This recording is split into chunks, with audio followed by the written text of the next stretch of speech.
Ground Zero, near Kurchatov in East Kazakhstan. The first Soviet nuclear weapon test was carried out on this vast and featureless steppe just 100 miles from Semipalatinsk on August 29, 1949.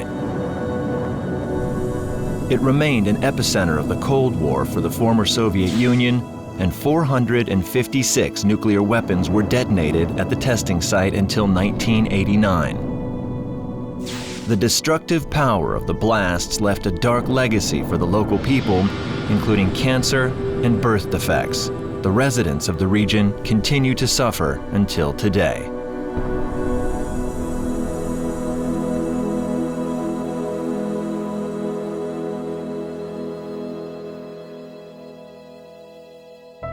Even before Kazakhstan achieved independence in 1991, President Nursultan Nazarbayev ordered the nuclear test site at Semipalatinsk to be shut down on August 29, 1991. Tomorrow is the 21st anniversary since the closure of the most powerful nuclear test site after Nevada in our territory at Semipalatinsk.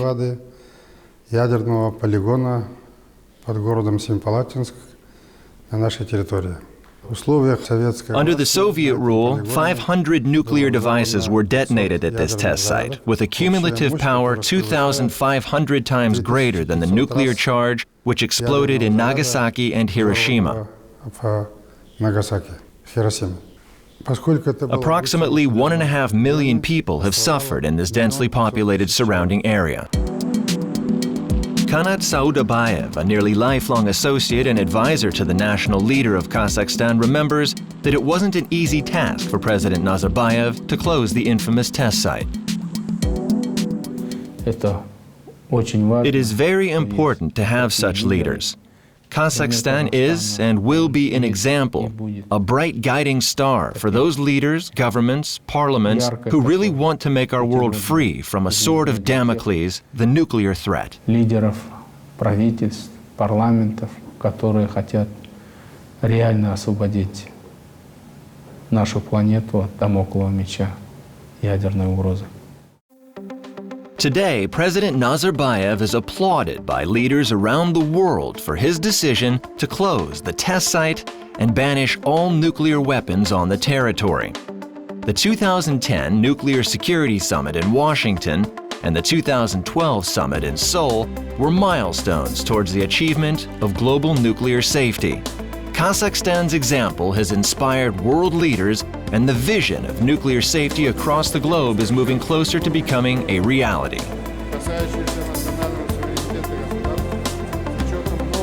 Just 5 months later, representatives from parliaments and governments from 75 countries and more than 20 international organizations met at the conference From a Nuclear Test Ban to a Nuclear Weapons-Free World in Astana.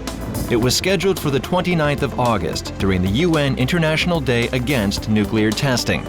This day was declared unanimously by the UN General Assembly to be annually held because it marks the closing of the world's second-largest nuclear test site in Semipalatinsk. The conference started on August 28th with a trip for delegates and international media to East Kazakhstan. They visited the Institute of Radiation Safety to learn about the results of scientific research and the Nuclear Technology Park, which utilizes innovative manufacturing techniques. A smaller group traveled to the center of the 80-mile-wide test site at Ground Zero. Visiting this area is a sobering experience.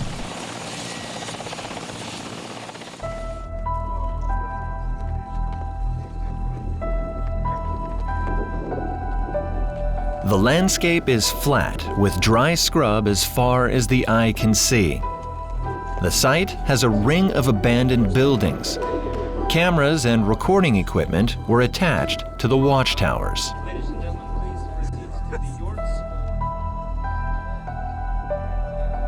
The concrete bunkers look like shark fins in an atomic desert. They were designed to measure the intensity of nuclear radiation. There was an eerie silence in this setting until the former Australian Foreign Minister addressed the group with his emotional speech about this sad chapter of human history. not one of those weapons tested saving the world from nuclear catastrophe. Rather, every one of them bringing us ever closer to that. So long as any state has nuclear weapons, others will want them. Thank you, sir. The delegates and media left and traveled to Semipalatinsk, now called Semye City, to mark the 21st anniversary of the closing of the nuclear test site. The residents celebrated with the delegates.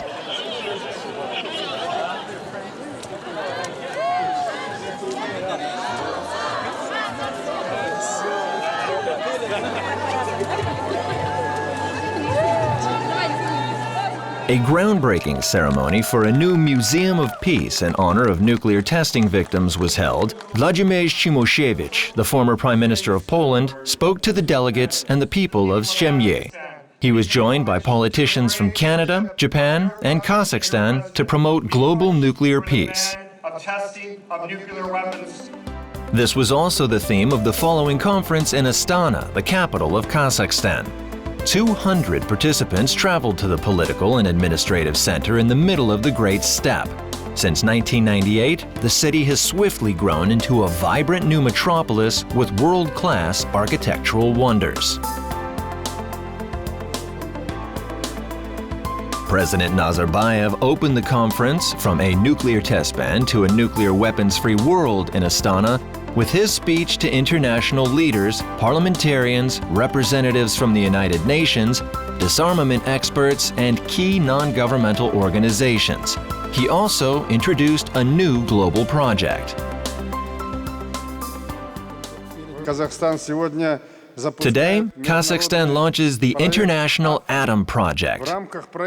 Under this project, any person in this world who opposes nuclear weapons can sign an online petition to the governments of the world, calling on them to renounce nuclear testing and to achieve the early entry into force of the Comprehensive Nuclear Test Ban Treaty. I encourage the participants and all the people of goodwill in the world to support the Atom Project and to make a world without nuclear weapons our most important goal. This message needs to be received and to be put into action because the future is still unwritten and the danger is present. The participants were encouraged to multiply this urgent message. Many of them have joined the Parliamentarians for Nuclear Non-Proliferation and Disarmament. Parliamentarians have been pushing this idea in parliaments, had parliamentary hearings, we've got resolutions adopted in a number of parliaments.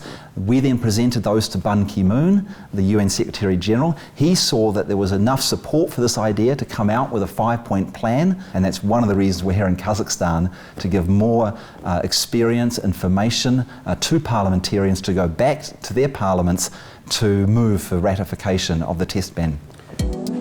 The example of Kazakhstan is a clear message to the world.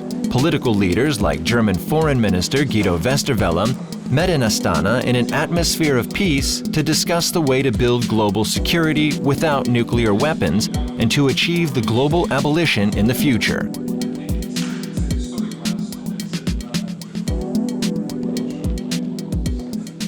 We have to join forces to put an end to nuclear explosions.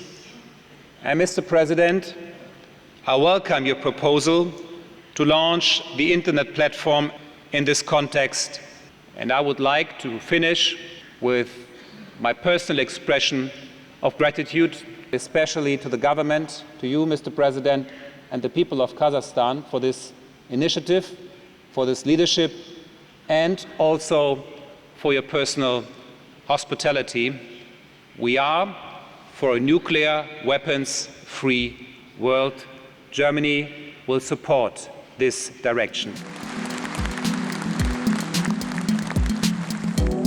The conference concluded with an appeal to parliaments and governments to stop any further nuclear weapons production and reduce the role of nuclear weapons. The resolution was unanimously approved. I think the declaration is strong because a lot of people had input into it and everyone was working to make it as good as possible. So it's going to be a very useful document as we go ahead with our work. The declaration is very good and it provides for us who want to work for the nuclear weapon-free world really of fundamental sort of document. I found it very satisfactory. Covered a lot of important subjects, and I think will be a contribution going forward. I share the values of nuclear disarmament, and I hope that one day my country too will join. As you well know, it's not a simple issue. I am hopeful. I think that the desire to keep nuclear weapons comes from fear, and the desire to abolish nuclear weapons comes from courage. And as I look around, I see there are examples of courage. I thought it was a very comprehensive and very compelling document, and reflected very good atmosphere of this conference, very constructive, very thoughtful, and also reflects a lot of appreciation of the role of Kazakhstan and the president and the initiative that he's taken. So I think all round a very successful event. Very good for Kazakhstan, very good for the world. The declaration was also highly appreciated by Karapyk Kuyukov, the honorary ambassador of the Atom Project. He was born without arms and experienced many nuclear tests as a child in East Kazakhstan. At the conference, journalists were standing in line for an interview to hear his story. We lived in a small house, and in the morning I was often awakened by the trembling of the furniture and the rattling of the dishes. It was another nuclear test. It did feel like an earthquake. My mother died of stomach cancer. She was severely disabled. We realized the reason much later because my mother had 2 children before me who did not live up to 1 year, dying one after the other. The 44-year-old is an active supporter of the international anti-nuclear weapons movement. The motivation for his engagement is not his own handicap, but the suffering of others. Surely this project wants to open the eyes of the world to the results of these tests. I have seen a lot of sick children who were born with abnormalities, and parents tried to hide them in their houses, not even letting them out, because they were ashamed. I want to help these children very much.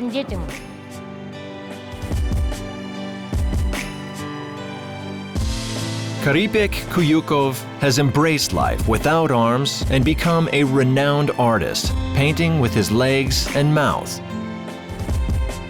People in his hometown watched as the sky lit up. The residents have suffered the terrible effects of nuclear radiation as a result. The damage caused by radioactive fallout is not limited to one generation, but is passed on. Today, the Atom Project tells their stories with the faces, bodies, and lives of the victims. Supporters can sign the petition at atomproject.org to demand an end to nuclear weapons testing. This message of concerned people from all over the world will be brought to the attention of governments and the world's nuclear leaders who have not yet signed or ratified the Nuclear Test Ban Treaty. Your participation is needed for an influential campaign to secure the future of coming generations. Act now. Semipalatinsk has become a powerful symbol of hope and a leading example. The initiative is sponsored by the Nazarbayev Center as an expression of a dream that has eluded mankind for nearly 70 years, a world free of nuclear weapons.